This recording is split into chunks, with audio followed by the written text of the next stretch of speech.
Welcome to Hardwood Handicappers with Zach Cohen, right here on VSiN, the Sports Betting Network. This is Zachary Cohen, VSiN.com senior editor with another episode of Hardwood Handicappers. It is Tuesday, January 6th. We are recording this at 9:15 a.m. Eastern. I said we because I am joined by Kelley Bydlon, co-host of A Numbers Game. Kelley, how are you feeling? How are you doing? We missed you last week. I know you're a little bit sick. Are you almost back to 100%? Oh, I'm great, Zach. I'm 100%, 110% because I'm here on Hardwood Handicappers with you, buddy. How you doing, man? I'm good. Yeah, we have a lot to talk about. I mean, there was a lot of action last night. I think the two kind of biggest games and results that we saw were, the Pistons beat the Knicks by 31 and the Hornets beat the Thunder by 27. Is there anywhere you'd like to start with those two? The Hornets marched to 30, man. It's what are we at? 13? We're at 13. We're getting close. We're almost halfway there, Zach. I think right, me, you, JBT, Stormy's father, everybody with over on the Hornets win total this year. So yeah, I think I maxed out at 30 plus wins, so that's why I always keep going with the march to 30. But man, Thunder, what is it? 6-6 in the last 12. The sky is falling. What is happening with this team? God bless you if you bet that to break the record prop out there. Not looking so great right now. I guess I'll start there, Zach. I think a lot of people are going to overreact to this Thunder stretch, and that's fine. I would say that's fine if I ever believed this Thunder team was going to get into a bettable futures price, but I don't really think they are.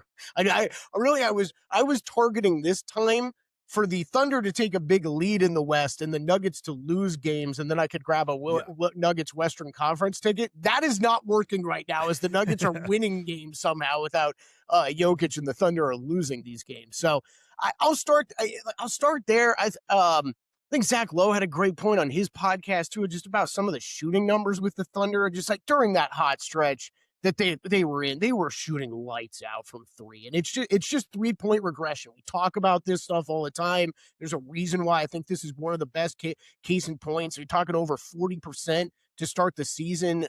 It went about 6 weeks of doing that. And then these past couple weeks, they're like low 30s from three. Yeah. Like this is going to happen during times throughout the season. Maybe not this drastically, but that's kind of where I said, I think we overreacted a little bit to the hot start. I think people are going to overreact to this losing stretch right now.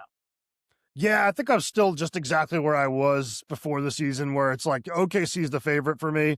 I just don't have it as head and shoulders above the rest of the league the way that a lot of other people did when they started the season that way. You're right about the shooting. Like I kind of just mentioned that on By the Books with David Jensen. I was talking about how, they're shooting like 32%. They've been a bottom 10 team in the league in 3-point percentage over the last 12 games, and they're number 21 in the league in offensive rating in that stretch. But also, there's no Isaiah Hartenstein. He's been in and out of the lineup. That's one of their toughest players in the interior, a guy that can really dominate the offensive glass, can, make some plays from the elbow, and, a solid play finisher as well. So it's not like they're 100% healthy, but it is definitely a little bit jarring. I mean, seeing them lose at home to the Hornets by 27, as high as we all are on Charlotte, it was definitely a bit shocking because they don't really have a lot of head-scratching losses. Like, I didn't think that in Phoenix was that bad of a loss. Like, I thought the Suns played really well, and it just found a way to climb back. But, man, losing by that much to the Hornets was definitely the first time that I was like, all right, this is a little bit ugly now. Yeah.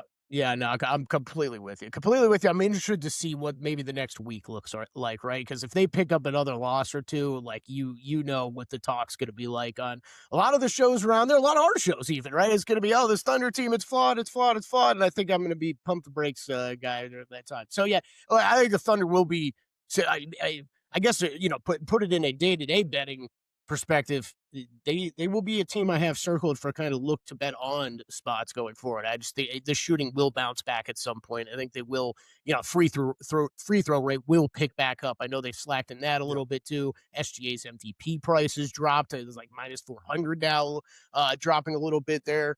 I'm with you. I was entering the season looking for another contender in the Western Conference and kind of had Denver circled the whole way. I think I had Thunder tickets all last year, and that stretch did scare me a little bit in the playoffs. It's fully expect them to dominate this regular season, though, and finish with the 1 seed. I think it's in the playoffs where they could run into some trouble.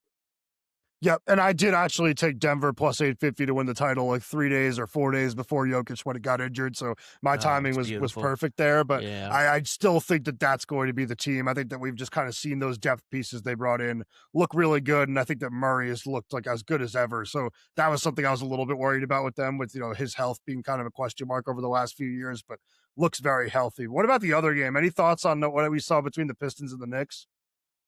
Man, not really. I think this is.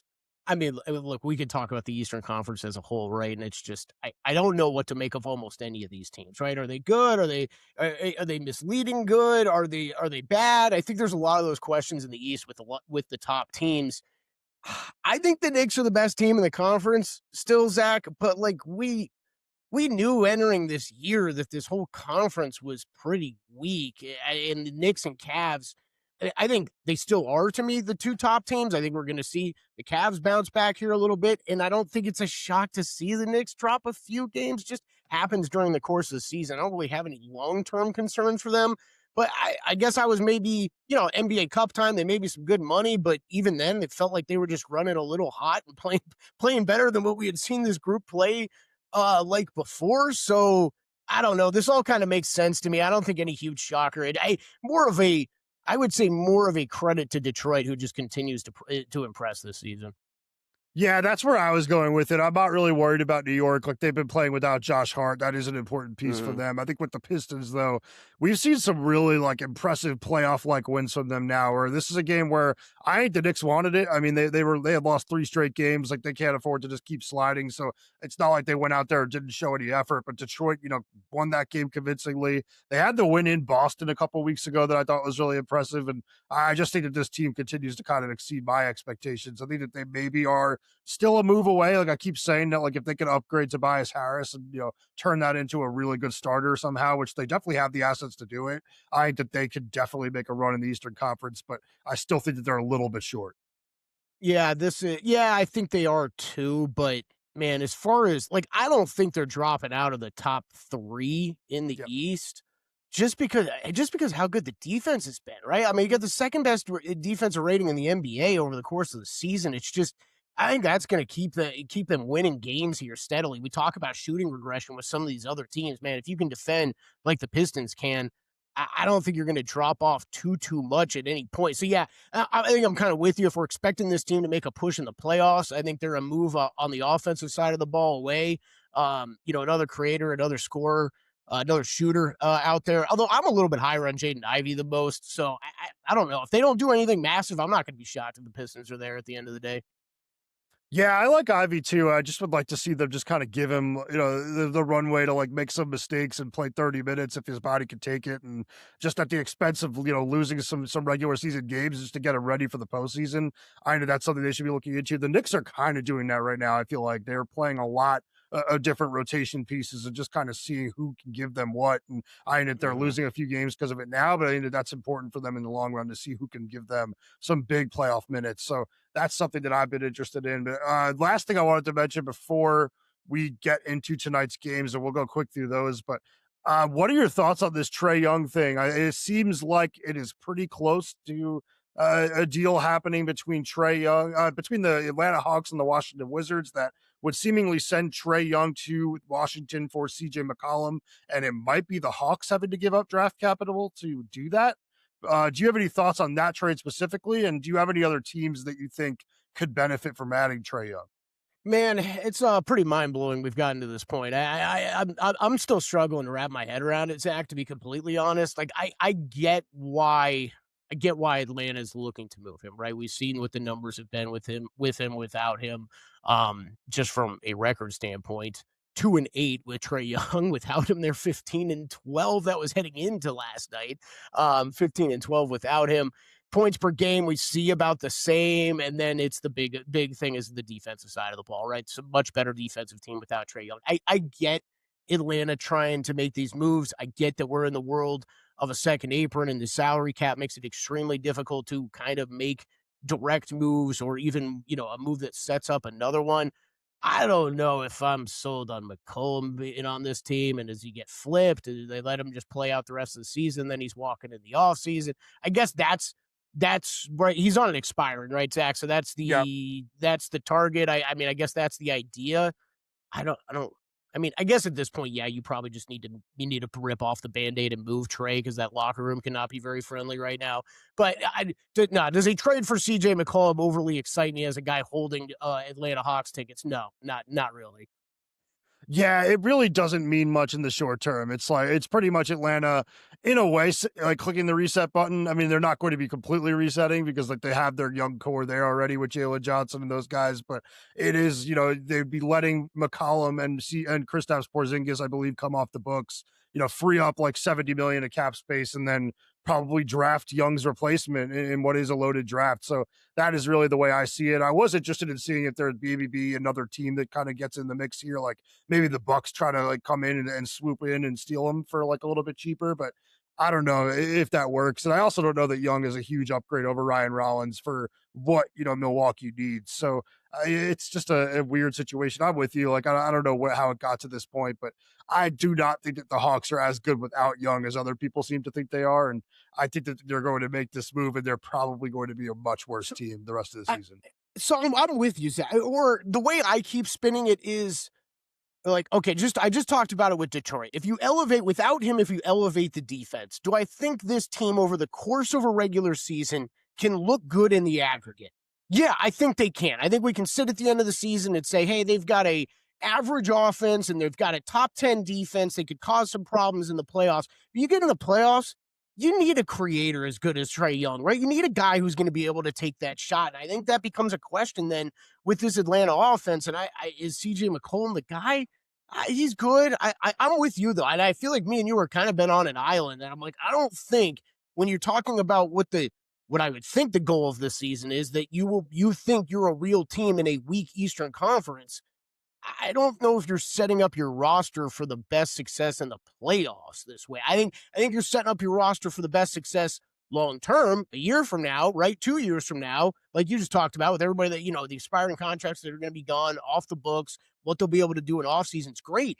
Why aren't we going for it this year though, right? Halliburton's out, Tatum's out. Like, this is the time to make a move. So yeah, I don't know. I think a lot of people disagree with us. I'm with you, Zach. I'm with you. I don't really know if moving trades. I think unfortunately it's just gotten to a point where they have to. And if they have to, they have to, right? Like, you got a guy who's a superstar sitting in the locker room, not even getting run on the court. It's got to be awkward as hell. Yeah, no, like I did mention it to you and JVT over text. It's like you're almost prioritizing. I mean, like you could just keep Trae Young and just let him leave in the summer. You don't have to swap him out for McCollum, especially if you're giving up a pick to do it. But I've been kind of like pro Trae Young throughout all this. I'm also like the only person in the world that is seemingly anti Quinn Snyder, because I just don't understand why the defense is this bad when they have so many decent defensive pieces, and kind of think that it should have been on him to just build a decent defense with Trae Young in the lineup. Yeah. Completely agree. I still think, I guess I still look him as a player to build around, not to get rid of. Right. And he lacks on the defensive side of the ball. I'm with you. I think, Quinn Snyder. Okay, great. Like, front office, let's go add some more depth defensively. Right. Like, I think that would be the goal, but again, it might just be too far. It feels from all the reporting, it just sounds like it's too far gone at this point. Yeah, it seems like he's finally had enough as well, and he's like, all right, just move me then if you're going to treat me like this. So, yeah. All right, well, let's start with tonight's games. There's a few of them. I mean, I don't have too many picks for tonight. I definitely have less than I usually have. I'm usually firing away without really holding back at all. But it starts with the Cavaliers at the Pacers. The Cavaliers are laying 5.5 points. The total is 236.5. Do you have any thoughts on this game? Yeah, I do. This was a lean to the Cleveland side for me, for sure. I think this Cavs team is looking a little bit better with some pieces back. I think we're going to see a Cavs team pick up some wins here over the next few weeks and kind of move up those standings slowly but surely in the Eastern Conference. I'm seeing a little bit more of their old selves in that, but no Donovan Mitchell tonight, right? He's ruled out. Not one I don't think I'm going to get involved with from a betting standpoint, but would be lean Cleveland. Yeah, I mean, I'm with you on thinking that Cleveland's going to figure this out soon. I think that they've looked a lot better. I think that Garland looks like way healthier than he did to start the season, so I think that's really just a huge thing for them. And I really like Jalen Tyson as a big fit in this rotation. Yeah, I think that like there's a chance that by the end of the season, the record obviously won't be as good as last year, but they could navigate these like rough waters and end up being a better team come the postseason than they were last year. That wouldn't surprise me at all. But yeah, I actually had to lean on the Pacers here just because of the absences for the Cavaliers, but it's not a game that I'm willing to take. I mean, it's not just Mitchell being out; it's Strus, obviously, who's been out all year, but then Jared Allen and Dean Wade are both questionable. So that's kind of why I looked at Indiana and said I think they should be able to keep it close, but man, this team has lost 12 straight, and I don't feel great about backing them, so I'm not going to do it. That's what I was just pulling up. Is that what we're up to now? 12 straight for Indiana? Yep. Yeah, that's rough. Yeah. That is rough. And they got Aaron Nesmith back like last week, so like they're getting healthier, but I just like, I don't know, at a certain point, they're probably thinking about that top pick next year, and it's just a bad situation there.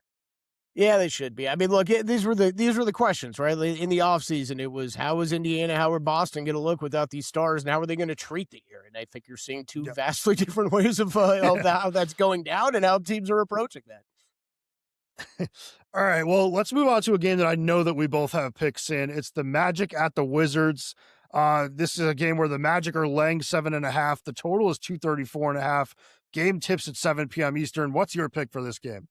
Yeah, hold your nose and betting the Wizards at home, Zach. This is the second time in the past week I've bet the Washington Wizards, and that was the only 2 times so far this season. Man, I hate betting bad basketball teams, that's for sure. But I couldn't ignore this number. It opened up 7.5. Mainly 7s on the board right now. I think that's still fine at that current number. I still set a couple 7.5s at DraftKings and Circa here as well.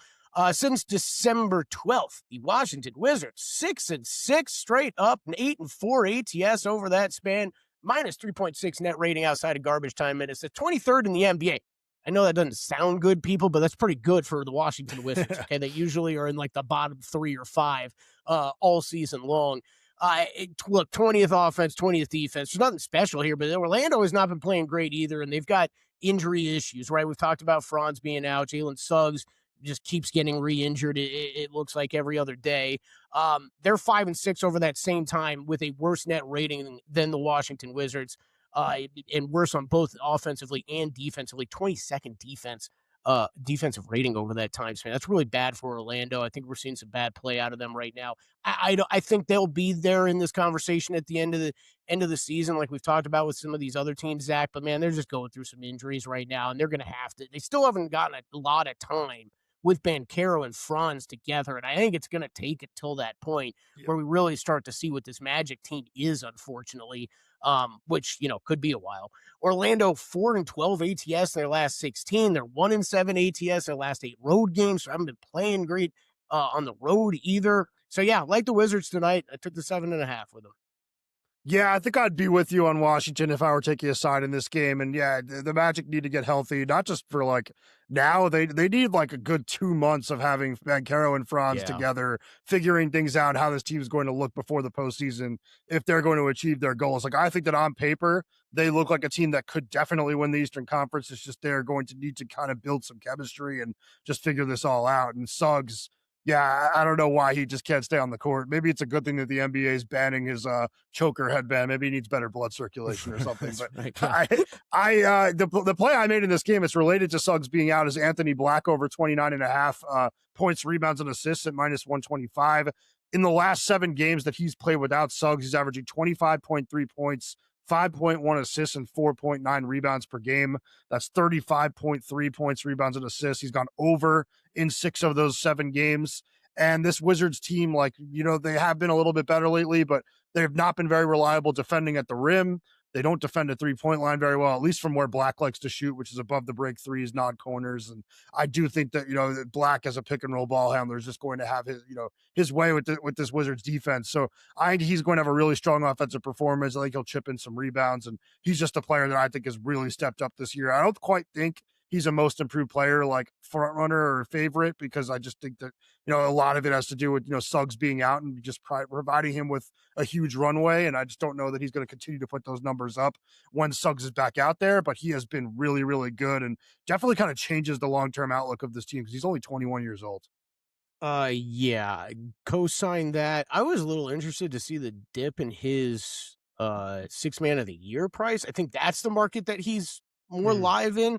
But I don't have the numbers in front of me right now. Has he been starting more games? I guess I don't know that. He's been starting a lot when Suggs doesn't play. Yeah, when and Suggs he is starts out. he's pretty much starts like at the 3 when Wagner's out. So like he's just been starting a ton. So some important to remember there if you are listening and betting on these awards, you've got to play more games off the bench than start to qualify for that award. So just something to monitor with him and Jalen Suggs' injury status on there. But I was a little intrigued to see a dip in his 6-man. He's been awesome. I really did not see. I know I just crapped on the Magic a bit, but that was Black's been awesome. I really didn't see this turnaround coming from last year to this.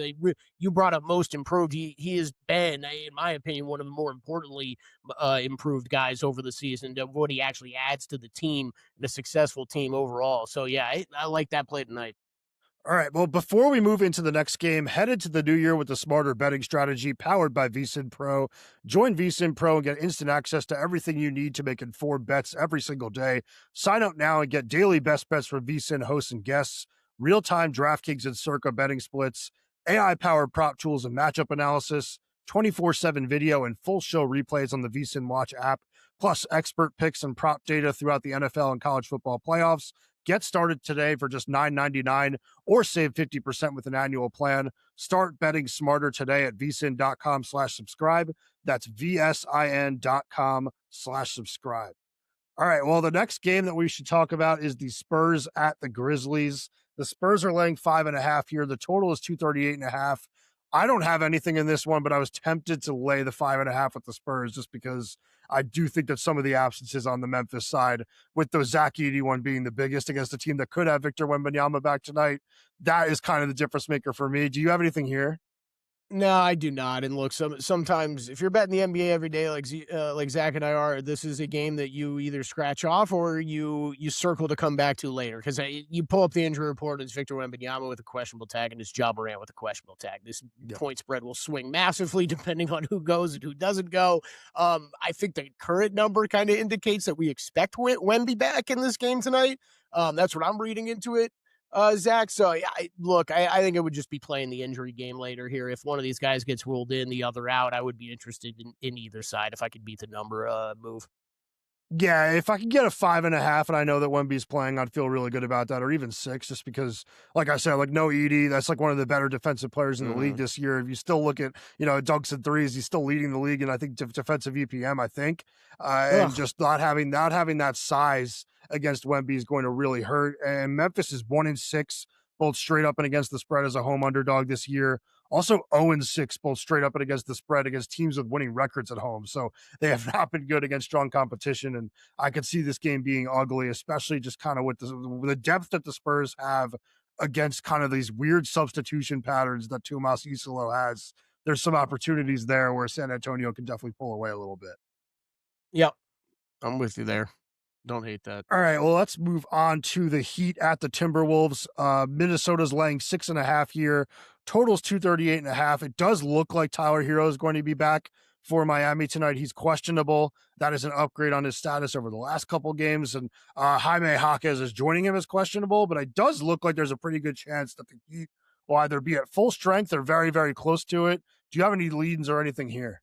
Yeah, it would be, look, lean to the Minnesota side, but man, I don't know about you, Zach. This team's getting tough to back. I feel like every time I bet on them, they lose some game off just terribly, and then I'm betting against them, and they're beating me down. It's just, look, they beat the Wizards, they beat the Heat the last couple games. A huge loss against Atlanta, losses against Denver and Brooklyn. Like they've lost some really bad games here recently. We've seen it. We saw the Anthony Edwards leaving the court early situation. Just a team. I feel like even more so in the regular season. I just don't know what I'm getting from them on a night-to-night basis. I know we were texting about Rudy Gobert last night. He has been fantastic defensively.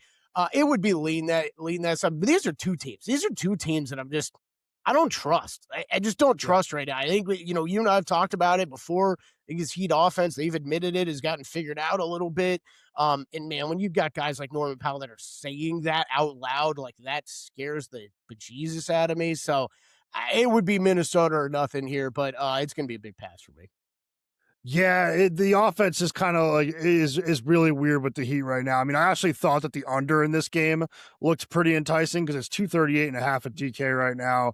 And these are two of the top 10 defensive teams in the league, but I don't want to have the under when Miami's going to be playing that fast, even if it hasn't been as productive as it was early in the year. So I ended up staying away.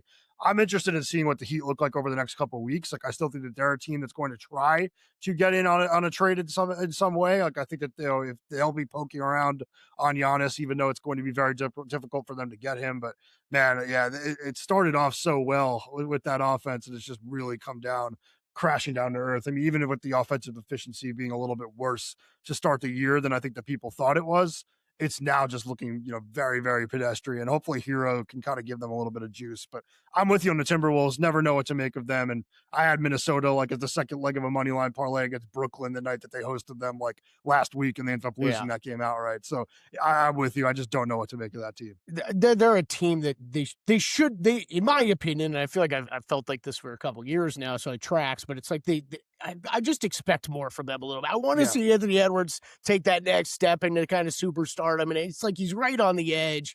And man, there's some good players on that team, and it's just they can be very frustrating. Yep. All right, well, let's move on to the Lakers at the Pelicans. These are your Pelicans, I believe. Yes, Los Angeles. Yeah, Los Angeles is a -5.5. The total is 244.5.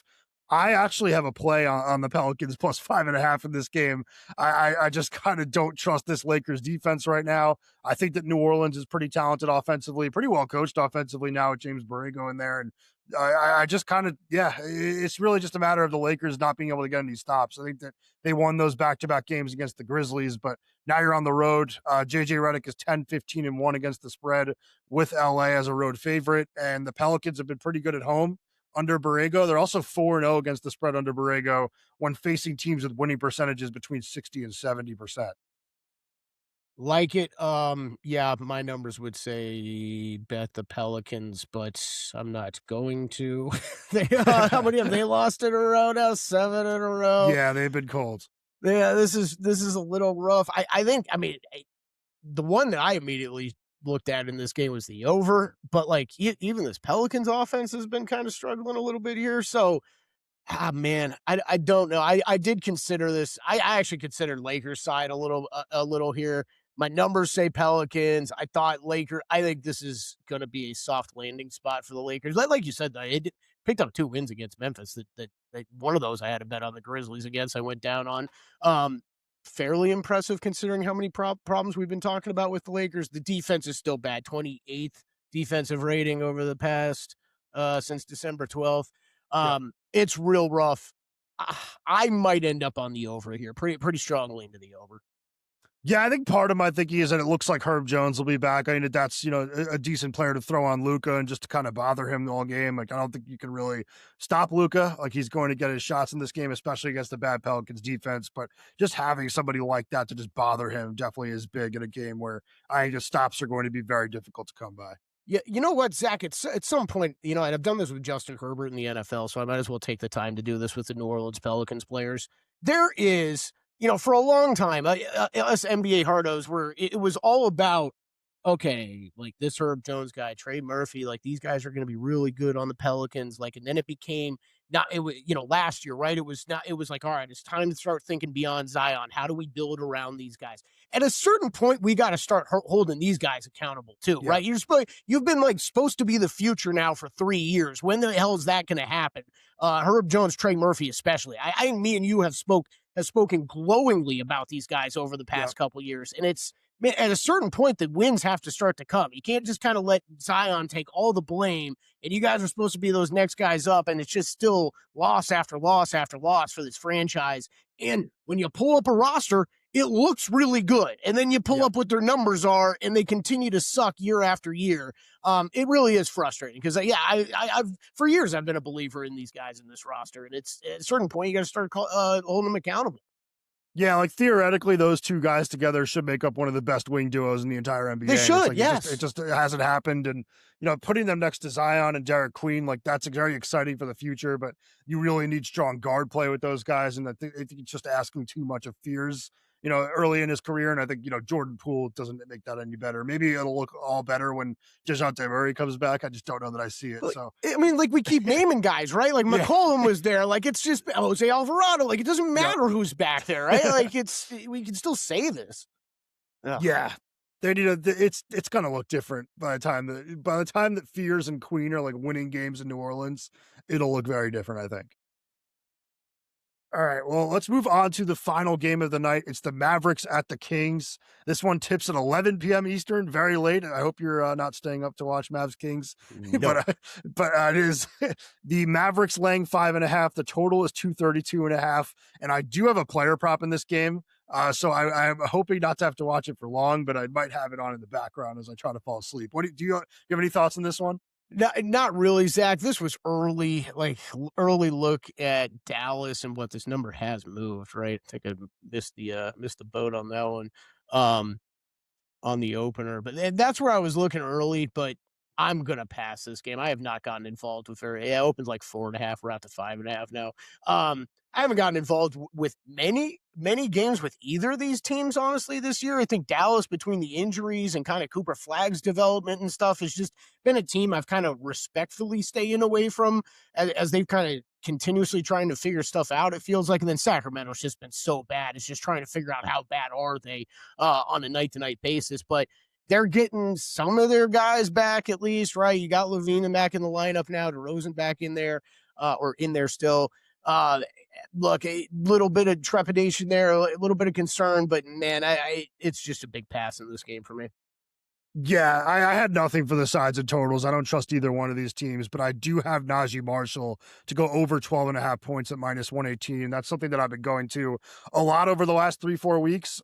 He did get moved to the bench when PJ Washington came back, but Washington is doubtful, and Marshall's averaging 17.7 points per game and 35.3 minutes per game when Washington doesn't play, and he's gone over in 5 of those 6 games. I do think he's going to play a good amount in this game, and I think that he's going to have some success offensively because the Kings are a really bad defensive team, like within 10 feet, like in the painted area, and Marshall has a good floater. He's a good transition player. I think he could knock down a 3 or 2 in this game, so I just think that with the increased opportunity, he should end up being a pretty big contributor tonight, even though he doesn't have the highest usage rate in the world. Yeah, I like that. I actually might end up tailing you on both props tonight. I like that one. I think that makes a lot of sense. I think your Anthony Black play makes a lot of sense, and I'm against the Wizards there tonight as well. So those check out. Now I'll just since I bashed the other Pelicans earlier, Naji Marshall was a part of that group too, man. Like look what happens. He gets out of town and he jumps up 5 points per game when he joins a team like the Dallas Mavericks. So I don't like this. Really, I kind of had him in that, not the same level as Herb Jones and Trey Murphy, but man, he was a part of that group just a couple years ago. So yeah, we'll see what happens when you get out of New Orleans, I guess. All right. Well, before we recap our best bets, attention to any listeners who are new to VSiN. Signing up for our free daily newsletter is a great way to catch up. Delivered straight to your inbox every morning, VSiN's newsletter offers picks, data, and strategies for the day's betting menu. Sign up for free now at vsin.com/newsletter and start receiving your free newsletter tomorrow morning. That's vsin.com/newsletter. Stay ahead of the game and bet smarter with VSiN. All right, well, we threw a lot at the people today. Kelley, why don't you give the people your best bets for tonight, or is it just the one? Yeah, just one for me. Just the Wizards, plus 7.5. Biggest lean would be Lakers Pelicans over 243.5.